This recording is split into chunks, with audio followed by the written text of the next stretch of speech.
Tatay, pahingi po ako ice cream. Pahingi po ako ice cream. Wala po ako pang bayad, tatay. Okay lang po.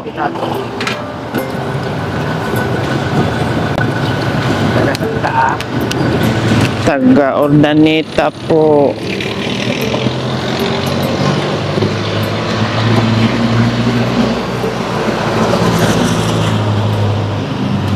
Masarap po yan, tatay.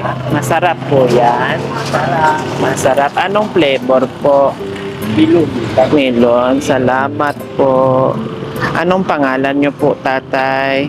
William. Salamat po, Tatay William. Okay. Taga saan po kayo, Tatay William? Now. Now. Magkano po ganito, Tatay William? 10. Mahal pala, Tatay William. Salamat, ha. Alis na po kayo, Tatay William. Ay, tika po. Tika po, magbayad na lang po ako sa inyo. Ito po, oh. Magbayad po ako. Sige na po, saglit lang po, tatay. Magbayad ako.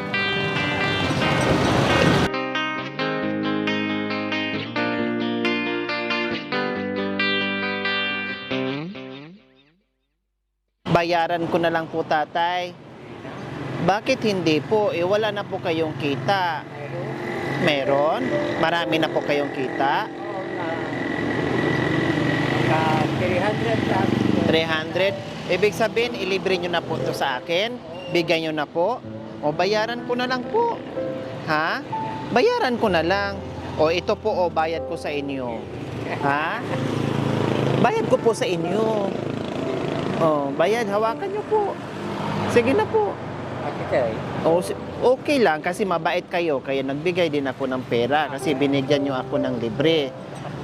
Ha? Ay, wag nyo na pong wag na po nyong suklian. Sa inyo na po lahat yan. Oh, di ba? O dagdagan ko pa, oh. Ha? Hindi na?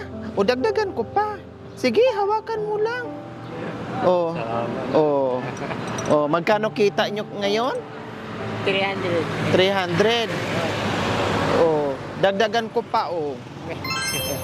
Oh. Maraming kinti. Ha? Maraming kinti na. Maraming pera? O kasi binigyan nyo kasi ako. O, dagdagan ko pa. O. O, bakit wag na? O, dagdagan ko pa uli. O, 'di ba? O, yan ang bayad ko sa inyo. O, magkano po yan lahat, tatay? Ha? O, bilangin nyo po uli. 1, 2, 3, 4, 5. O, magkano? 5,000. Di ba? O hindi ako totoong nanghihingi, tatay. Kunwari lang po yon. Sinusubukan ko po ang mga tulad nyo, kagaya nyo. Nagtanong pa kayo sa akin kanina, taga saan kayo nga? Sabi ko po sa inyo, taga Ordaneta. O, napaka abusilak pa rin ang puso nyo kahit kukunti lang ang kita nyo, pero nagbigay pa rin po kayo tulad sa akin na nangihingi na hindi kayo nagdamot. Kaya hindi kayo nagdamot sa hapong ito, meron kayong 5,000. O anong gagawin nyo po dyan, tatay? Sabi ko, aray aso. Paggamit ko ba? Pang ano nyo po, pang ice cream, pang kuhunan. O ano ba ang pangalan nyo po, tatay?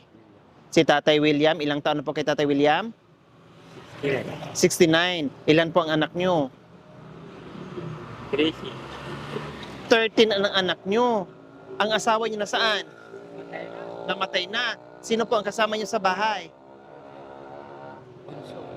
Na may pamilya din? Wala. 2 kayo.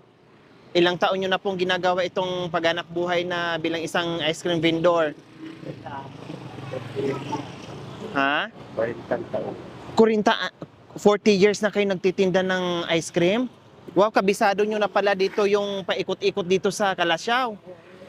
Kabisado nyo na pala dito paikot-ikot sa bayan na to. Hanggat Santa Barbara. Oo, ang layo pala, no.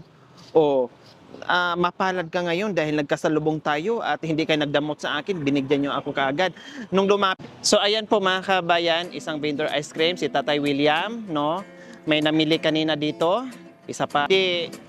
nag-atubilid si Tatay William, nagbigay sa atin at nagtanong pa sa akin kung taga saan tayo, taga saan ako. Nagbigay siya ng ice cream sa akin at nung dumukot ako mga kabayan, sabihin ko sana sa kanya na magbayad ako. Pero sabi niya, wag na, wag na, wag na. Talagang umalis si tatay dahil ayaw na niya magpabayad. So ngayon pinahabol natin na balik dito. Hanggang ngayon ayaw pa rin niya kunin yung binayad natin. Kaya si tatay, syempre, isa sa may gininto ang puso. Kaya deserve lang ni tatay na magkaroon ng biyaya sa hapong ito.